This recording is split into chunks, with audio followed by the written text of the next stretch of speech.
Ladies and gentlemen, good day and welcome to the Q2FY25 earnings conference call of Cholamandalam Finance Holdings hosted by DEM Capital Advisors. As a reminder, all participant lines will be in the listen-only mode and there will be an opportunity for you to ask questions after the presentation concludes. Should you need assistance during the conference call, please signal an operator by pressing star, then 0 on a touch-tone phone. Please note that this conference is being recorded. I now hand the conference over to Mr. Parth Zariwala from DEM Capital Advisors. Thank you and over to you, sir. Thank you. Good evening all. Welcome to Q2FY25 earnings call of Cholamandalam Financial Holdings Limited. From the management, we have Mr. Sridharan Rangarajan, Non-Executive Director, Cholamandalam Financial Holdings Limited. Mr. N. Ganesh, Manager and Chief Financial Officer, Cholamandalam Financial Holdings Limited. Mr. V. Suryanarayanan, Managing Director, Cholamandalam MS General Insurance Company Limited. Mr. S. Venugopalan, Chief Financial Officer, Cholamandalam MS General Insurance Company Limited. I'll now hand over the call to management for their opening remarks and post which we can open the floor for question and answers. Over to you, sir. So, good afternoon to all of you and thanks for participating in our call. I would request Mr. Suryanarayanan, MD of Cholamandalam Insurance NBFC business is well covered and you have seen already the presentation, would have attended the call. So I would request Suri to talk about that. Thanks, Sridhar. Good evening to all of you who have joined this conference call of Chola Financial Holding. I shall now proceed to give an overview of the performance of Chola MS, both for the quarter and the half year.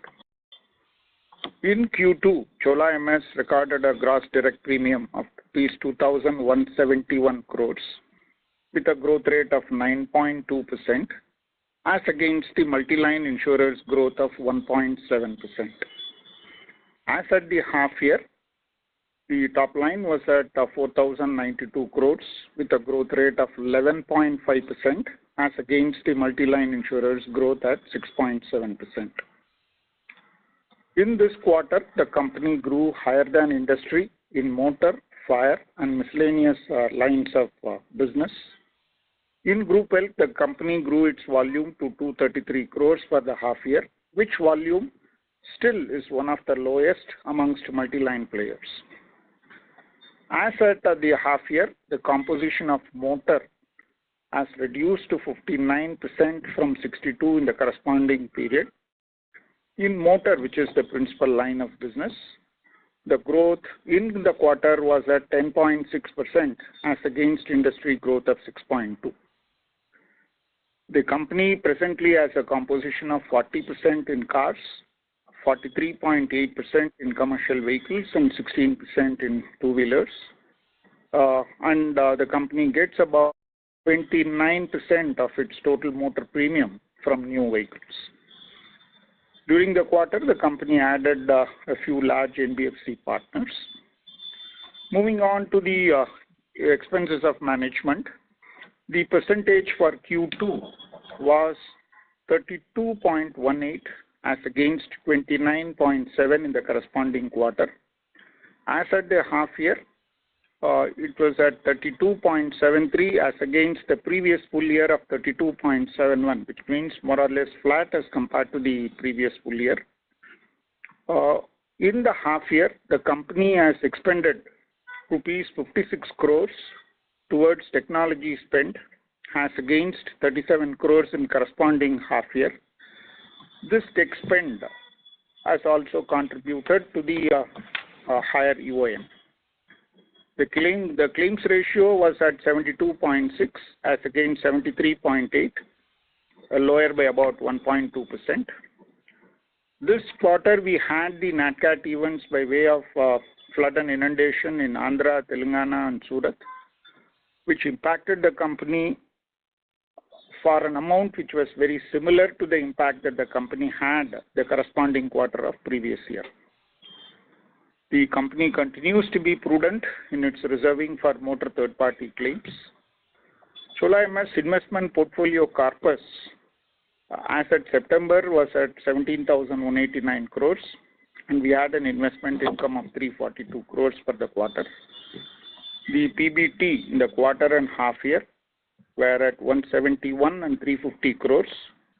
This included non-recurring income of rupees 22.68 crores by way of interest on income tax refund. Return on equity for the half year progressed to 10%, not annualized. The solvency was at 2.06 times. The company has been progressing on several digital initiatives. We had the migration of the private car portfolio from the legacy ERP systems to a cloud architecture with the contemporary configuration capabilities and microservices-based APIs. The company will be embarking on the next phase of migration in this quarter. We'll now be happy to take any questions that you may have. Thank you very much. We will now begin the question and answer session. Anyone who wishes to ask a question may press star and 1 on the touchtone telephone. If you wish to remove yourself from question queue, you may press star and 2. Participants are requested to use handsets while asking a question. Ladies and gentlemen, we'll wait for a moment while the question queue assembles.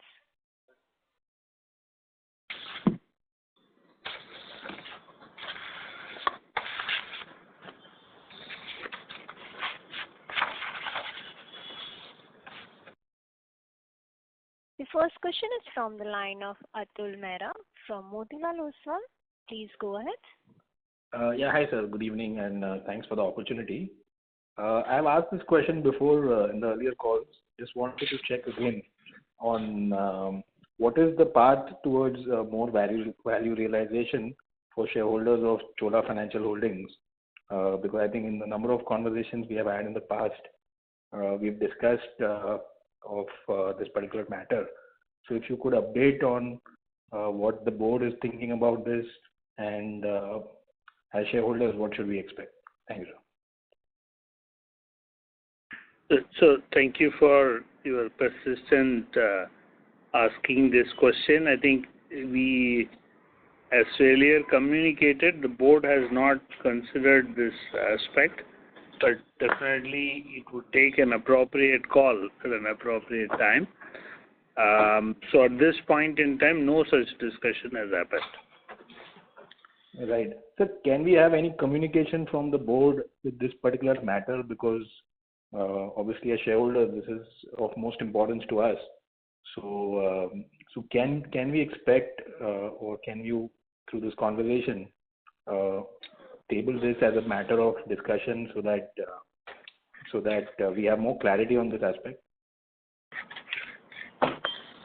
I think definitely the board is seized of what is happening, what is the development in the market, and definitely it would take an appropriate call, at a time which is suitable and it feels comfortable. So I think that's what we could communicate to you at this time. Sure, sir. Thank you very much. Thank you. Thank you. Thank you. A reminder to all participants, you may press star and 1 to ask question.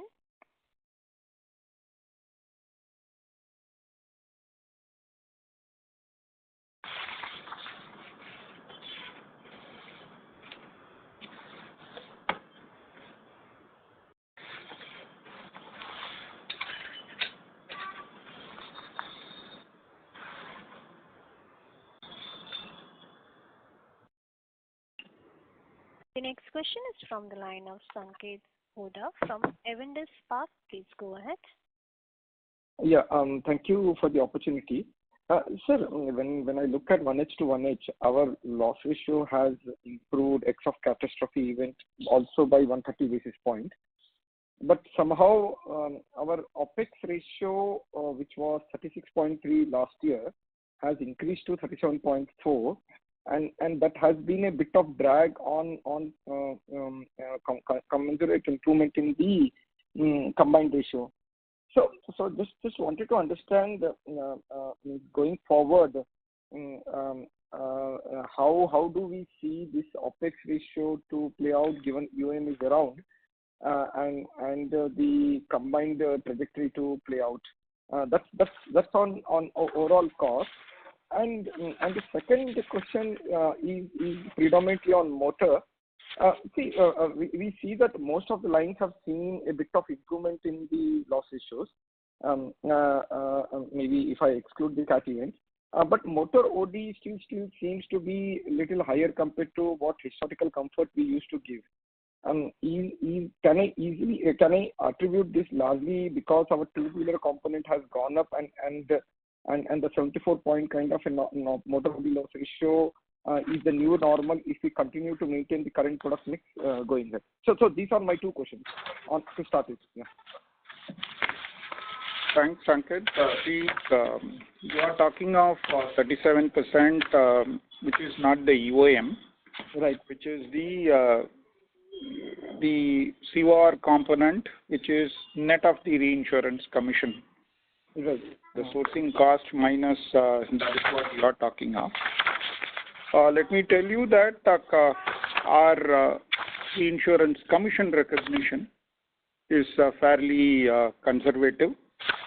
And we wait for the events to pan out before recognizing the full eligible reinsurance commission, which therefore can be better if there are no more events, NatCat events that come through. So that is one element which can improve the combined ratio going forward. On the cost itself, I did mention in my opening remarks that we have had some tech spend, which component will probably continue for H2 as well and probably H1 of next year. So this legacy system transformation plus whatever we are doing as part of our other multiple tech transformation programs will have this cost element, but I think we should look at it more from a future perspective. And in any case, these expenditure will also qualify for the additional allowance that the regulator has spelled out, right, for the InsurTech and other related spend. So that would be my view on the cost structure. On the pure OpEx structure, we compare favorably with most other competition. Moving on to your second question relating to the motor OD LAR.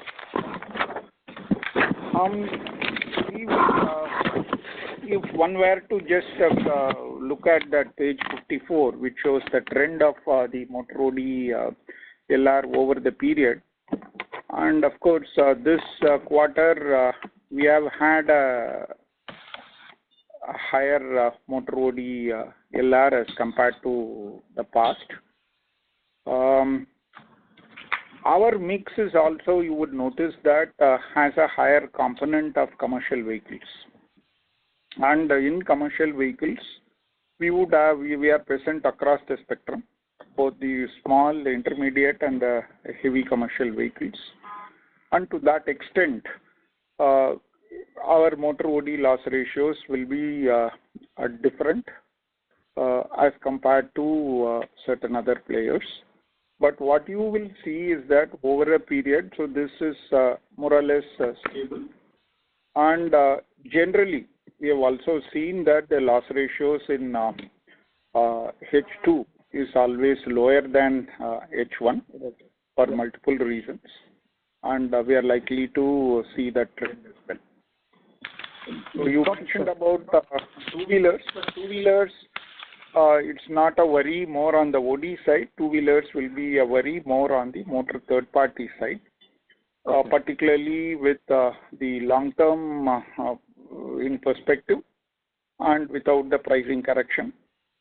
Companies would be hesitant to lock themselves in for the longer term at the current prices, even though we know that inflation will creep in by the time you reach the fourth or fifth year, both in terms of minimum wages as well as the medical inflation that will come.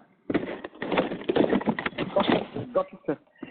Sir, with the 10 combined almost for first half, you delivered almost annualized 20% ROE. Just asking, given that trajectory will be better in second half, and I'm believing you might be maybe fair to say that your combined ratio in FY26 or 27 will be much better than what it is today. So is it fair that this 10% ROE for the half or annualized 20% ROE is now here to stay, or you see this number can be bit of I know there is a bit of one-off with respect to income tax reversal and all those things, but even that 18 to 19% ROE is still you believe is achievable, sir?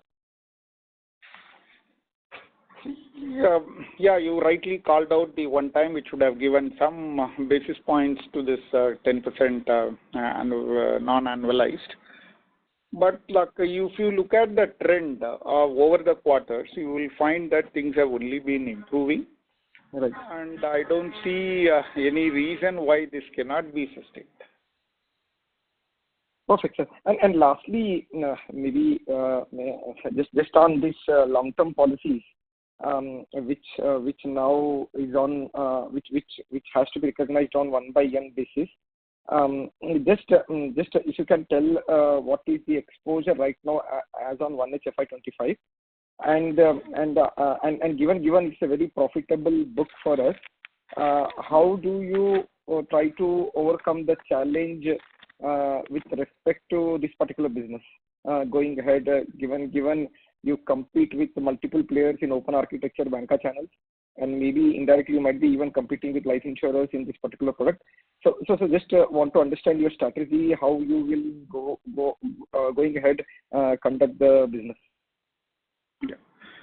Yeah, good question. So this matter, of course, is being still pursued by the industry with the regulator, though of course the regulator has made it mandatory that the change will be effective from October. Nevertheless, the industry is still pursuing.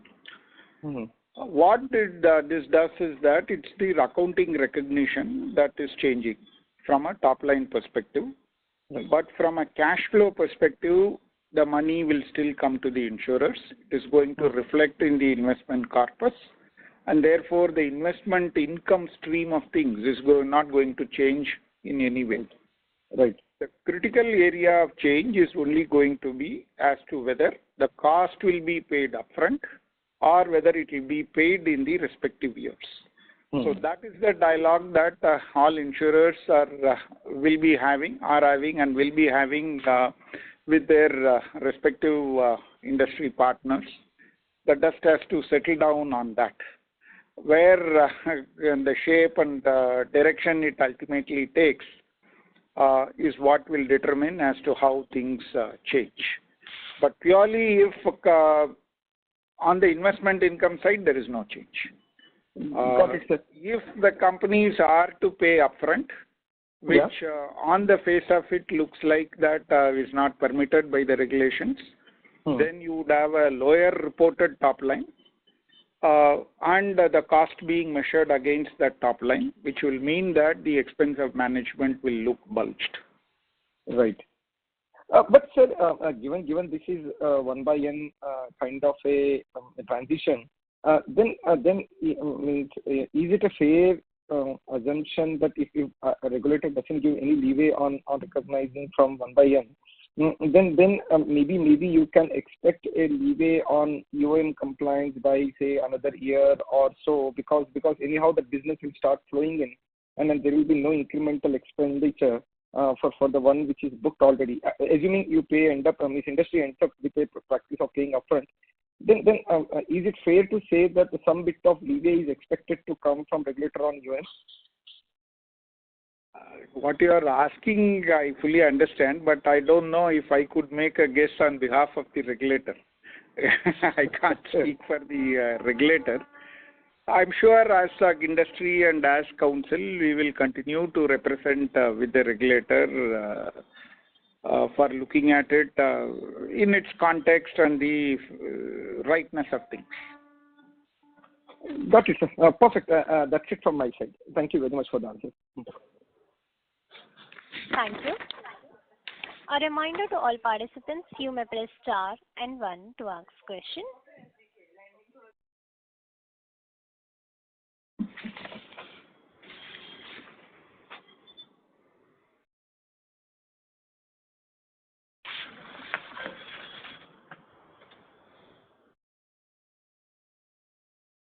A reminder to all participants, you may press star and one to ask question.